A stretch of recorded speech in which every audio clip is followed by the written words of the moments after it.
వ్యభిచారుల చీకటి వ్యవహారాలకు కొత్త అడ్డా దొరికిందా?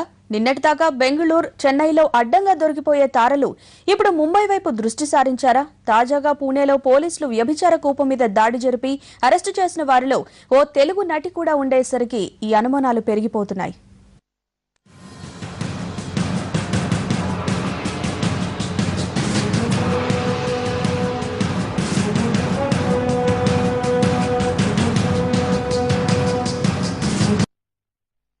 సెక్స్ రాకెట్ బయటపడింది.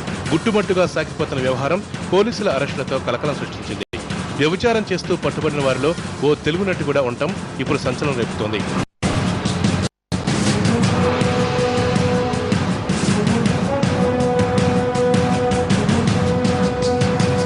ఇవే ఇప్పుడు అందరి అనుమానాలు.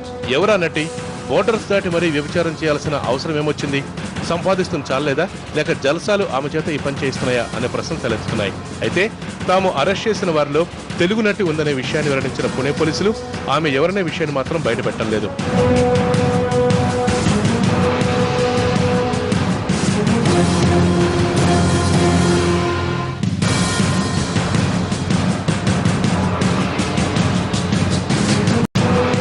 కానీ పట్టుబడ్డ ఆమె ఓ మోస్తరు పేరున్న యాక్టర్ అని తెలుస్తోంది.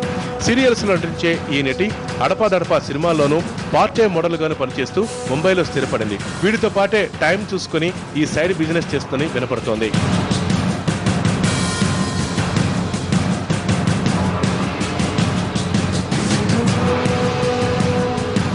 ఇన్నాళ్లు సెక్స్ రాకెట్లకు Chennai, Bengaluru care of address గా ఉండేవి.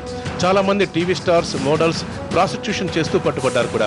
తారల వ్యభిచారం ఓపెన్ గానే జరుగుతుండటంతో ఈ రెండు నగరాల్లో పోలీసుల దాడులు కూడా ఎక్కువయ్యాయి. దీంతో దొరికిన బిజినెస్ పోగొట్టుకోవటం ఎందుకనుకున్నారో ఏమో ఇప్పుడు అందరూ బోర్డర్స్ దాటి ముంబై చెక్కేస్తున్నారు. తాజాగా పూణేలో తెలుగు నటి అరెస్ట్ అయిన తర్వాత ఈ అనుమానాలు మరింత బలపడుతున్నాయి.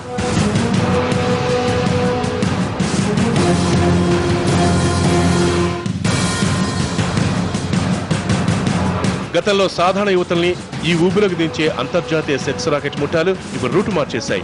కాస్త పేరున్న మోడల్స్, టీవీ స్టార్స్, యాంకర్లు ఇలా గ్లామర్ ఫీల్డ్ లో రాణిస్తున్న వాళ్ళ మీదే కన్నేశాయి. పెద్ద మొత్తంలో డబ్బును ఎరగవేసి వారిని వాటంగా వ్యభిచార రూపులోకి దించుతున్నాయి. ఇక కాస్త డిమాండ్ ఉన్న వాళ్ళైతే 2-3 రోజులకి హాట్ ప్యాకేజీలు కూడా అందిస్తాయి ఈ ముఠాలు.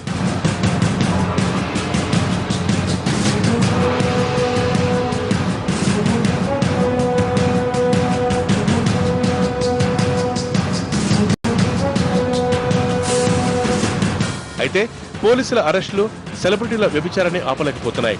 దొరికినప్పుడు కొన్నాళ్లు బుద్ధిగా ఉండటం, కాస్త సద్దుమణిగిన తర్వాత మళ్లీ యథావిధిగా ఈ పాడు పనులను కంటిన్యూ చేయడం వాళ్ళకి అలవాటైపోయింది. ఇక వీరిని చూసి సాధారణ యువతులు కూడా డబ్బు కోసం ఇలాంటి పనులు చేయడం తప్పు కాదనే ఫీలింగ్ లో వ్యభిచార రూపులకు దిగి జీవితాన్ని నాశనం చేసుకుంటున్నారు.